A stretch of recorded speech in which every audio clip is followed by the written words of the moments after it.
even those who defended President Trump on Russiagate, actual staunch allies from the DOJ, including his own attorney general, well, even they think that this is a prosecutable case. Yeah, I mean, anyone with a shred of honesty has to admit that this indictment is pretty damning. So you've got former Attorney General Bill Barr, who, of course, was by Trump's side through thick and thin for quite a while and was a vociferous defender of him, probably his foremost defender in terms of Russiagate charges and the whole Mueller report and all of that.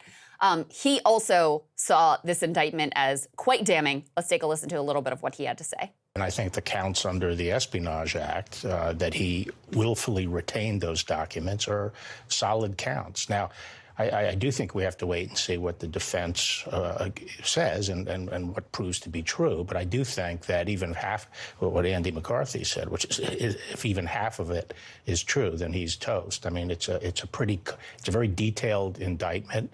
And it's very, very damning. And this idea of presenting Trump as a victim here, a victim of a witch hunt, is ridiculous. He goes on to talk about, and this is something he refers to Andrew McCarthy, and we're going to talk about that op-ed as well. But, I mean, this is not, liberals going after him or the fake news media. A lot of this information came from his own people. Yes. So that's part of what makes this so devastating. Yeah, I completely agree. And people need to really internalize that. Like, the reason that we have curated the list of people we're showing you, including Bill Barr and the next one, Jonathan Turley, is these were some of the staunchest critics of the Russiagate investigation. I want to be clear, too. I actually agreed with them on almost all of Russiagate, on Ukrainegate, on the both impeachments, all of the analysis from really all of the people that we are bringing to you. And the reason why for them to come around and say that is just to show you, like, these people have genuine credentials, as skeptical of the FBI, skeptical of law enforcement. I mean, look, you're looking at two people here who do not trust these people literally at all. And as I said, I think there's an open question about, overall legitimacy and politics and all of that, of which it's a nuanced, difficult conversation. You have one person who obviously shouldn't be above the law, even when you're president of the United States. I thought Hillary should have been prosecuted for what she did. And so then for Trump to turn around and do effectively the same thing, like, you have to remain legally consistent. So that is also what Jonathan Turley really breaks down in this clip that he brought on Fox News, quote unquote, Fox's favorite legal analyst. Here's what he had to say. No, it is an extremely damning indictment. There are indictments that are sometimes called narrative or speaking indictments. These are indictments that are really meant to make a point as to the depth of the evidence. There are some indictments that are just bare bones. This is not. The special counsel knew that there would be a lot of people who were going to allege that the Department of Justice was acting in a biased or politically motivated way. This is clearly an indictment that was drafted to answer those questions. It's overwhelming in details.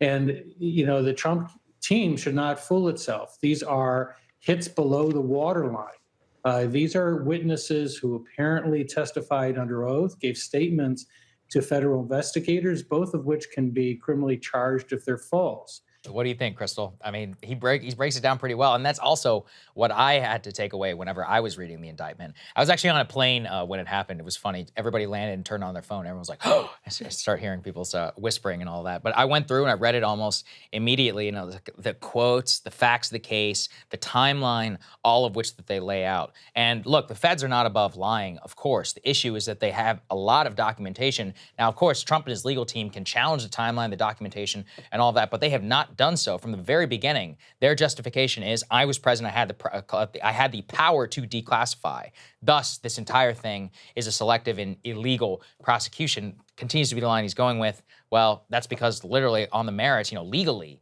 in terms of what you can present before this court, they've already taken a shot at you on that within the indictment itself. Yeah, he is attempting to make a political argument against what is fundamentally a legal case against him, which, let's be honest, is pretty airtight. Yeah. And pretty open and shut. If it was anyone other than Trump.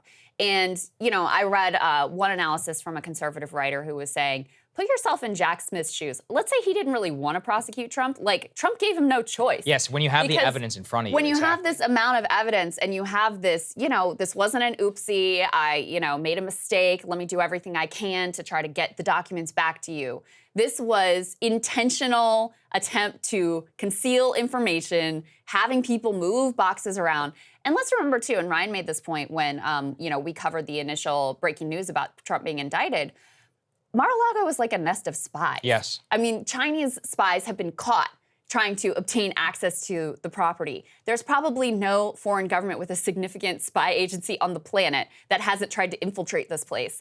And the boxes were casually stored all around in easily accessible areas. So again, if anyone should be charged with these types of crimes, President Trump, former President Trump, should be charged with these types of crimes. And, you know, I agree with the view that no one can be above the law, and the level of obstruction here and the level of willful retention is really something.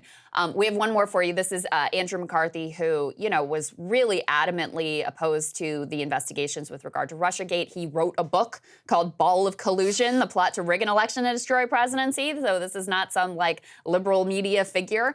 And he wrote an op-ed, put this up on the screen. We've got some of the details here. He says, and this is to the point, so his headline is Why Trump's Witch Hunt Cries Ring Hollow in Face of DOJ Indictment. And he takes head on the argument that's being made of selective prosecution, Hillary should have been indicted, therefore Trump should not be indicted. And he says, it's not that Trump is owed a pass, is that every official who's entrusted with access to the nation's secrets and who then betrays that trust by willful law violations and cover-ups should be prosecuted, every single one, and none of them has any business to your power. The lesson of the Hillary Clinton precedent is that Joe Biden should be investigated and prosecuted. That's how the scales of justice are evened out. The fix for a two-tiered justice system is not equal injustice under the law. And I think that's well said. Now, listen, I do think there are some differences between this case and Hillary Clinton, especially in terms of the level of classification and the clear documentation about the obstruction and the cover-up and all of that stuff. There are clear differences here, too, between what we know about Joe Biden and his retention of documents. Same thing with Mike Pence. It appears, based on what we know, and this can always be proven otherwise, that when they found out they had documents they shouldn't have, they immediately cooperated. Exactly. And if Trump had done the same, I genuinely think he would be fine. I agree. But because he, over months and months and months, made it so difficult for them that they had to actually execute a raid on Mar-a-Lago, and that they still do not have confidence they even have everything at this point, that's what forces the hand and makes it so this prosecution is basically inevitable. I think you're right, Krystal. Hey guys, if you like that video, go to breakingpoints.com, become a premium subscriber, and help us build the best independent media organization on the planet. That's right. We're subscriber funded. We're building something new. We want to replace these failing mainstream media organizations. So again, to subscribe, it's breakingpoints.com.